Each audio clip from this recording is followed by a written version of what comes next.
Kasus tudingan ijazah palsu Joko Widodo sepertinya terus menghangat setelah pemeriksaan Joko Widodo yang dipindah dari Jakarta ke kota Surakarta. Presiden ke-7 Republik Indonesia, Joko Widodo, sebagai pihak yang dituding pemilik ijazah palsu, kembali melontarkan pernyataan terkait polemik ijazah palsu.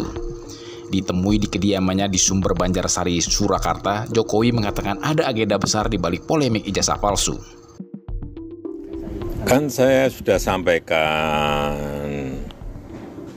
feeling saya mengatakan ada agenda besar politik dalam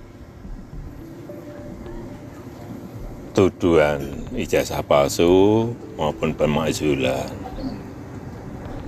Artinya memang ada orang besar, ada yang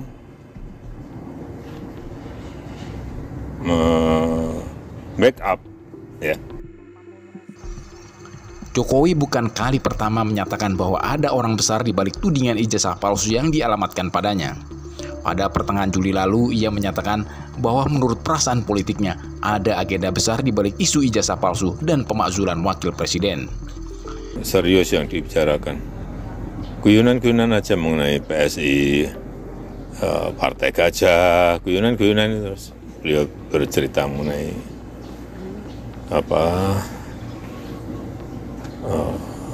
kesukaan Presiden Prabowo kepada hewan yang namanya gajah. Gitu. Menunjukkan kalau hubungan Pak Jokowi dengan Pak Prabowo baik-baik saja ya? Ya biasa-biasa saja. Jokowi tidak sendirian. Pernyataan seputar ijazah palsu yang bernada sama juga pernah diucapkan pengusaha Tendi Irianto dalam sebuah podcast Bincang Lepas bersama Lukman Edy. Menurut Tendi, isu tudingan ijazah palsu merupakan sesuatu yang tidak mendatangkan kemaslahatan dan hanya menimbulkan kegaduhan. Mengenai ijazah palsu, ini betul by skenario. Ini suatu konspirasi. Konspirasi jahat? Sudah pasti. Pasti ya. Kalau sesuatu yang tidak mendatangkan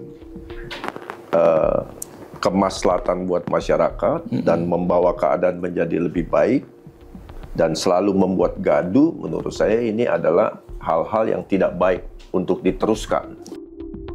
Pengacara kondang Farhad Abbas juga punya pendapat senada. Ia memandang ada motif ekonomi di balik orang-orang yang terus mendorong isu ijazah palsu.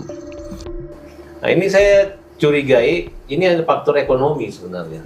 Oke. Faktor ekonomi, ada sekelompok orang yang dibiayai oleh siapa membiayainya. Mungkin harusnya mereka menyadari dengan status penyidikan itu dinaikkan, status penyidikan, ini nggak stop-stop, nggak ada rasa tobat, rasa takut.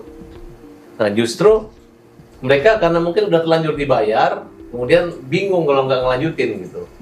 Argo tetap jalan? Bukan, mereka dibayar untuk mempermalukan. Tanpa mereka menyadari, mereka itu membuat prank dan kena prank. Pendapat tentang ada agenda besar dan adanya pihak lain yang menyokong Roy Suryo dan kawan-kawan dalam kasus tudingan ijazah palsu juga pernah disuarakan oleh mantan juru bicara KSP Ali Mokhtar Ngabalin. Ngabalin bahkan mengetahui siapa orang-orang di balik isu ijazah palsu dan orang-orang itu pernah berurusan dengan Jokowi.